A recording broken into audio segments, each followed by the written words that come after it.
화천대유 대주주 김만배 씨의 허위 인터뷰 의혹을 수사하는 검찰이 핵심 피의자인 신앙림 전 언론노조 위원장을 소환 조사했습니다.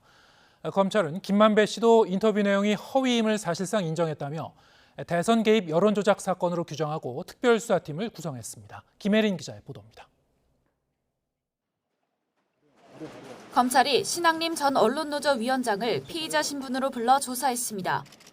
화천대유 대주주 김만배 씨와 허위 인터뷰를 하고 억대 금품을 받은 혐의로 신 전 위원장 자택을 압수수색한 지 엿새 만입니다.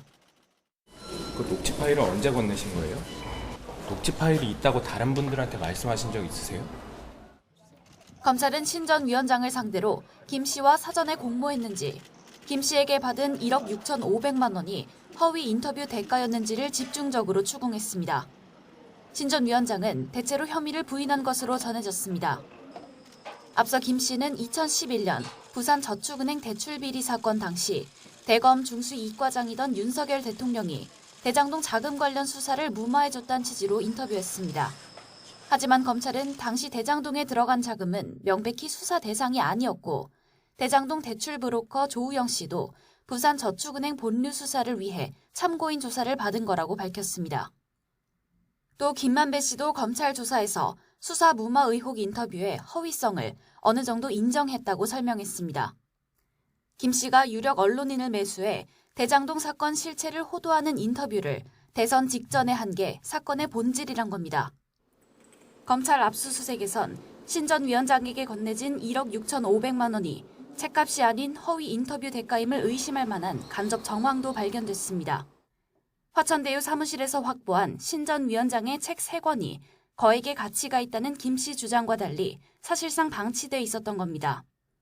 김 씨는 아울러 해당 인터뷰가 신 전 위원장이 몰래 녹음한 거라고 주장했지만 그럼 당시 대화가 녹취되고 있었던 것에 대해서는 전혀 몰랐어요? 예, 몰랐어요.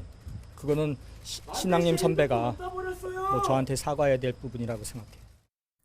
검찰은 두 사람이 사전에 공모한 정황도 포착한 것으로 전해졌습니다.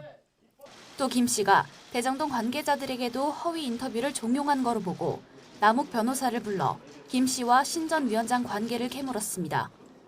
검찰은 석방된 김 씨의 증거인멸 가능성을 주시하며 구속영장을 다시 청구하는 방안을 검토하고 있습니다.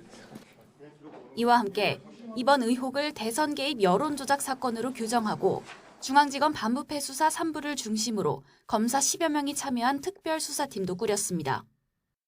검찰은 대선을 목전에 두고 허위 사실을 공표해 민주주의의 근간인 선거를 농단한 중대 사건이라며 특별수사팀 수사를 통해 사안의 전모를 철저히 규명하겠다고 강조했습니다. YTN 김혜린입니다.